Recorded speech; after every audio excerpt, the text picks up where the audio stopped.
this is Steve Owen talking about the music of composer Buddy Baker, Part 3.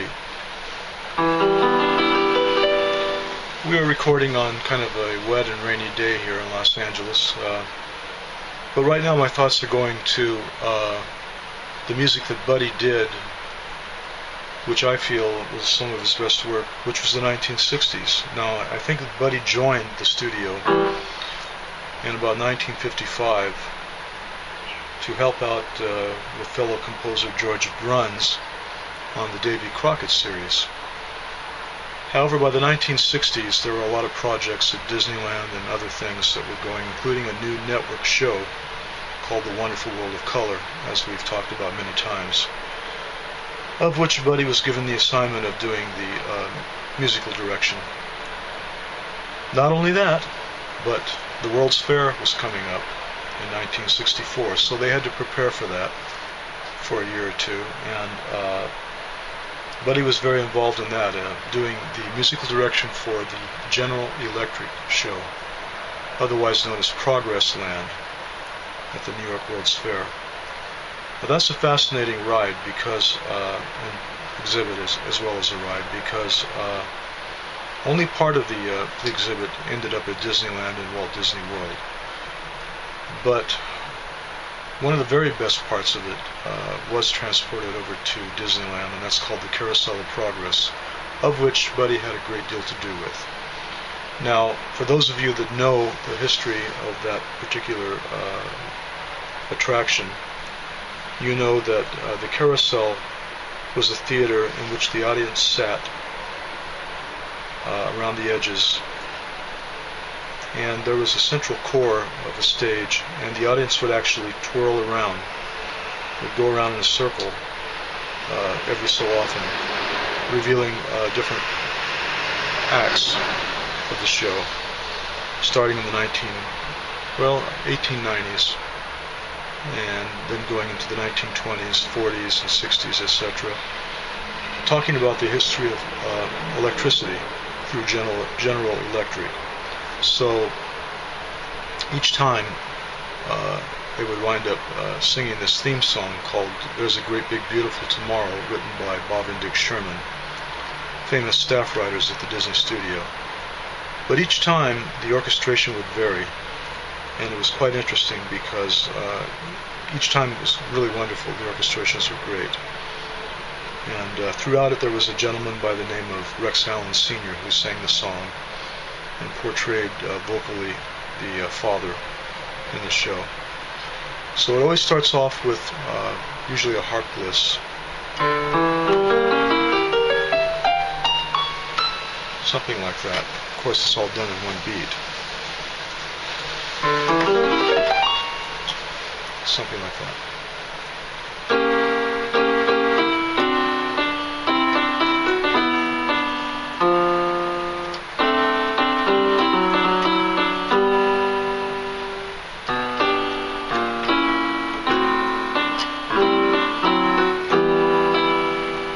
So it was a kind of an upbeat song each time, kind of a happy two-beat.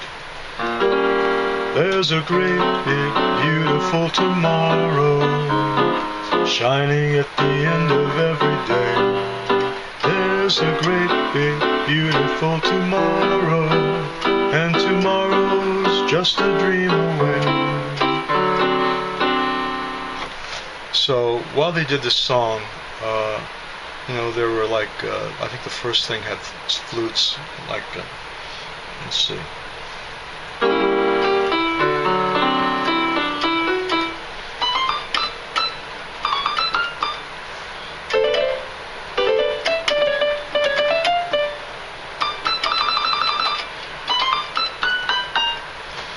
So it was kind of a chirpy, kind of a bird feel.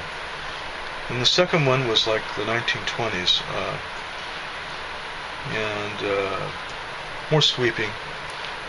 In the 1940s, it was kind of like a big band sound with these saxes that went.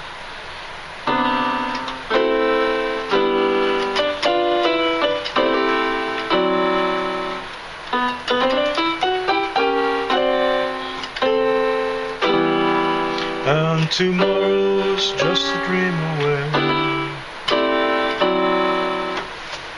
And of course, when we got to the 1960s, which was at that time the most current one, it became one of Buddy's specialties, which was a very elite sound. The vocals, I had a sound that was reminiscent of Ray Conniff, the Ray Conniff singers, where Ray would get this full sound by doubling a lot of the vocal notes.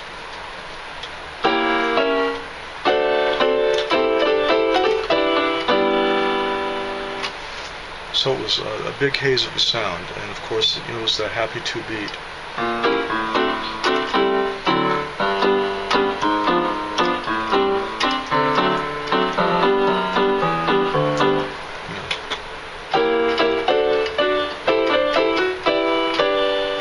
So by this time, the audience and myself watching this was really into it. And it was an uplifting feeling to hear this vocal done this way, and very rousing rendition with full orchestration, with a lot of violins and stuff. It was really great. So Buddy had a lot to do with this, and to me that was one of the great things he did, the GE show, otherwise later known as the Carousel of Progress. But the 1960s gave him an opportunity to do quite a few different themes regarding television shows.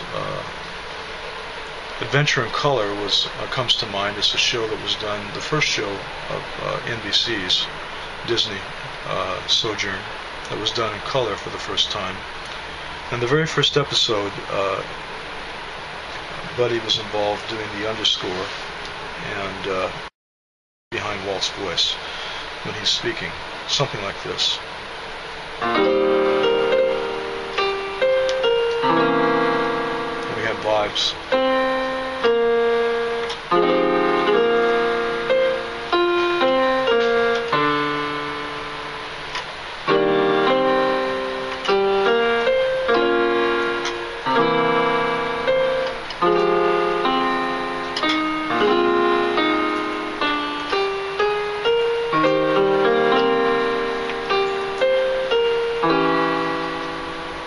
Very wonderful, a wonderful sound, rich sounding, wonderful, and I just really like that score a lot. And of course, there's part of it which involves Von Drake, which reveals Buddy's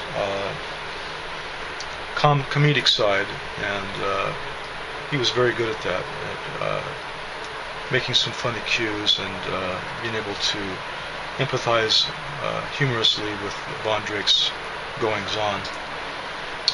And like, for example, there's this part where Von Drake says never to cross these wires in the television set, because he's showing how color television works, because there was a great tie-in with RCA about selling color sets at that time, 1961.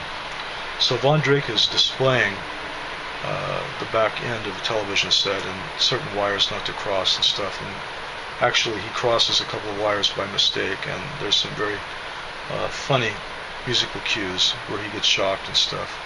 Of course, we know that getting shocked is a very serious thing, but in cartoon characters, somehow miraculously they're okay. So we know that, and it was kind of funny to watch that. So anyway, another thing I really like about Mr. Baker's scoring is that he would often have these wandering French horns in some of the main titles of his music. There's a thing in the early 70s called the Walt Disney Story, of which he shared the scoring with his buddy Franklin Marks, which we've talked about before. And he uses that horn in that opening, the Walt Disney Story. The theme goes something like this. Now a very serious chord, strings.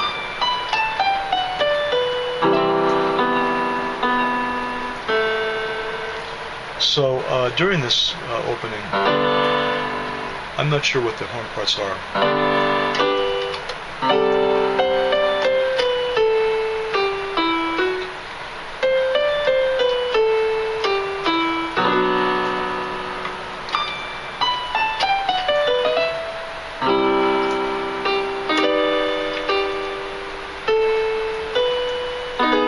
whatever the orchestration or how the arrangement went. But he did this a couple of times in some industrial films which were shown in high school where I was going, and I really noticed these horns that were going up.